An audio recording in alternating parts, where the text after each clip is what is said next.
Hapo Yusufu, twende upande wa pili. Young Africans ikamfunga Azam Football Club.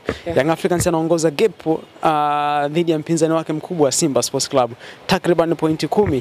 Mechi ambazo Simba walikuwa wamemwekea Young Africans kwamba hizi anaenda kupoteza, jana kavunja mwiko. Unaiona nafasi ya Young Africans kutoa ubingwa na mechi alizobaki nazo mpaka sasa? Jana nikaweza kusema kwamba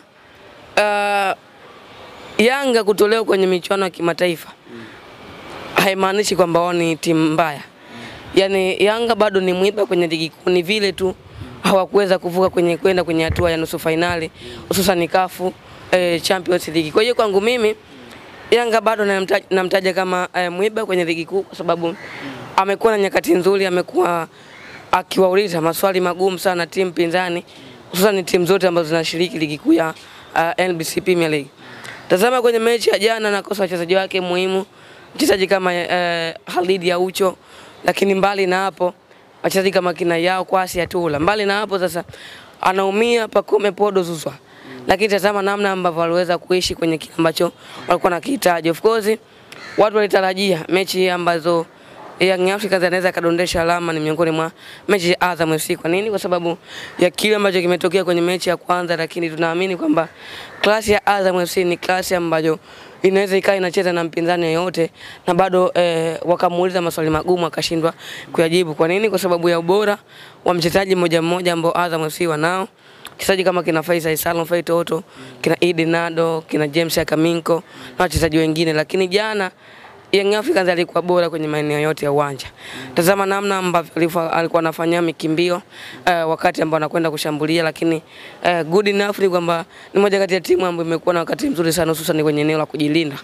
Mbali na kuwa Simba ndio timu pekee ambayo imefungwa mabao machache, lakini Young Africans pia imekuwa miongoni mwa timu ambayo ina mabeki wazuri sana.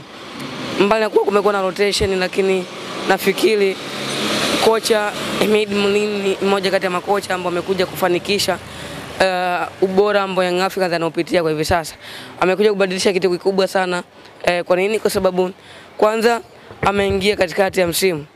Ni tofauti na Fadlu Davis ambaye alianza pre-season akiwa na Simba kule Misri, lakini amekuja kakuta makocha ambao of course walikuwa na nyakati nzuri, lakini baadaye wakashindwa kudhibitisha kwamba wanaua muendelezo wa kufanya hivyo, kwa maana Miguel Gamondi akaja Said Lamovic. Lakini tazama baada ya kuondoka kwa Miguel Gamondi, kwanza tu wakati timu inaanza msimu haikuwa kwenye ule ubora ambao tumeuzoea misimu mitatu iliyopita. Young Africans wakafanya maamuzi ya kumleta Said Lamovic, bado akawa si kocha ambaye anaendana na quality ya wachezaji wa Young Africans, kwa maana kwa kuwapa matokeo muhimu, lakini pia kupossess ule mpira ambao Young Africans amekuwa nao. Wanafanya maamuzi ya kwenda kupokonyana kocha kutokana kwenye klabu ya Singida Black Star. Nafikiri walifanya maamuzi mazuri sana kulingana na uhitaji wa timu, lakini pia tazama kocha ambaye amekuja hivi sasa, mechi pekee ambayo aliwahi kudondosha alama ni mechi dhidi ya JKT Tanzania, sio? Kwa hiyo yes, kwa maana ya sare. Lakini mbali na hapo amekuwa ni kocha ambaye ana nyakati nzuri, lakini amekuwa akijenga imani kwa wachezaji wake wote ambao wanapata nafasi na naona namna ambavyo wanacheza. Mchezaji kama Jonathan Kangalombo ameingia dirisha dogo, lakini amekuwa pia miongoni mwa wachezaji ambao wanapewa kipaumbele, lakini kina Idris Patrick Mwenda. Kwa hiyo nafikiri kwa Yanga namna ambavyo inacheza bado naijaji kama mwiba wa ligi kuu kulingana na namba ambavyo inacheza, lakini mbali na hapo ndio timu pekee ambayo inagombea mataji. Lakini mbali na hapo njia pekee ambayo wanaweza wakaitumia kuja kumjibu shabiki na kiongozi wa Young Africans ni kuyashinda mataji. Baada ya kutolewa kwenye michuano ya kimataifa, macho pekee ama nguvu pekee ambayo imebaki ni kwenye mataji mawili ambayo yamebaki. Kwa hiyo nafikiri Young Africans anajaribu kutumia nguvu kubwa, kwa sababu kwanza ndio njia pekee ambayo anaweza kuitumia kuweza kumpa changamoto Simba. Simba yuko kwenye michuano ya kimataifa, lakini kama ikitokea Simba anafanya vizuri kwenye michuano ya kimataifa na Yanga anafanya vibaya kwenye ligi kuu, maana yake kuna namna ambavyo utaulizwa maswali na mashabiki. Kwa hiyo nafikiri Yanga mbali na kuwa kwamba ndo mashindano pekee ambayo anatazama, lakini ana wachezaji ambao wanaweza akawa nampa hicho anachokihitaji kwenye kila mechi, kwa sababu ya namna ambavyo timu imekuwa ikicheza, lakini muendelezo ambao amekuwa nao.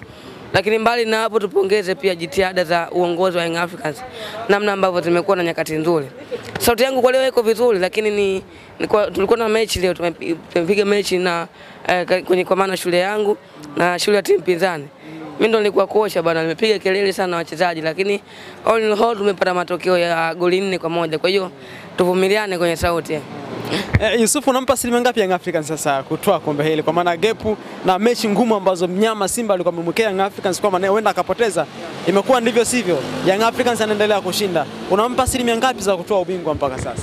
Ya tumi si kwa bahati mbaya na si kwa ubaya, lakini namna ambavyo Yanga anacheza nampa asilimia 85. Kwa nini? Kwa sababu tazama namna ambavyo Yanga anacheza kwenye kila mechi, hususan mechi zake ngumu. Lakini mbali na hapo, Simba kwa hivi sasa nguvu pekee ambayo ameiweka ni kwenye michuano ya kimataifa, labda kama atatolewa and then atakaporudi ligi kuu. Lakini hadi hivi sasa namna ambavyo Yanga anacheza bado anahitaji kama timu ambayo itakuwa mwiba sana ligi kuu, ndio timu pekee ambayo inagombea mataji. Lakini mbali na hapo, njia pekee ambayo wanaweza wakaitumia kuja kumjibu mashabiki na kiongozi wa Young Africans ni kuyashinda mataji. Baada ya kutolewa kwenye michuano ya kimataifa, macho pekee ama nguvu pekee ambayo imebaki ni kwenye mataji mawili ambayo yamebaki. Kwa hiyo nafikiri Young Africans anajaribu kutumia nguvu kubwa, kwa sababu kwanza ndio njia pekee ambayo anaweza kuitumia kuweza kumpa changamoto Simba. Simba yuko kwenye michuano ya kimataifa, lakini kama ikitokea Simba anafanya vizuri kwenye michuano ya kimataifa na Yanga anafanya vibaya kwenye ligi kuu, maana yake kuna namna ambavyo utaulizwa maswali na mashabiki. Kwa hiyo nafikiri Yanga mbali na kuwa kwamba ndo mashindano pekee ambayo anatazama, lakini ana wachezaji ambao wanaweza akawa nampa hicho anachokihitaji kwenye kila mechi, kwa sababu ya namna ambavyo timu imekuwa ikicheza, lakini muendelezo ambao amekuwa nao. Lakini mbali na hapo, tupongeze pia jitihada za uongozi wa Young Africans, namna ambavyo zimekuwa na nyakati nzuri. Sauti yangu kwa leo iko vizuri, lakini tulikuwa na mechi leo, tumepiga mechi na kwa maana shule yangu na shule ya timu pinzani. Mimi ndo nilikuwa kocha bwana, nimepiga kelele sana wachezaji, lakini all in all tumepata matokeo ya goli 4-1. Kwa hiyo tuvumiliane kwenye sauti. Yusuf, unampa asilimia ngapi Young Africans sasa kutoa kombe hili, kwa maana gepu na mechi ngumu ambazo mnyama Simba alikuwa amemwekea Young Africans kwa maana huenda akapoteza, imekuwa ndivyo sivyo, Young Africans anaendelea kushinda, unampa asilimia ngapi za kutoa ubingwa mpaka sasa? Ya tumi si kwa bahati mbaya na si kwa ubaya, lakini namna ambavyo Yanga anacheza nampa asilimia 85. Kwa nini? Kwa sababu tazama namna ambavyo Yanga anacheza kwenye kila mechi, hususan mechi zake ngumu. Lakini mbali na hapo, Simba kwa hivi sasa nguvu pekee ambayo ameiweka ni kwenye michuano ya kimataifa, labda kama atatolewa and then atakaporudi ligi kuu. Lakini hadi hivi sasa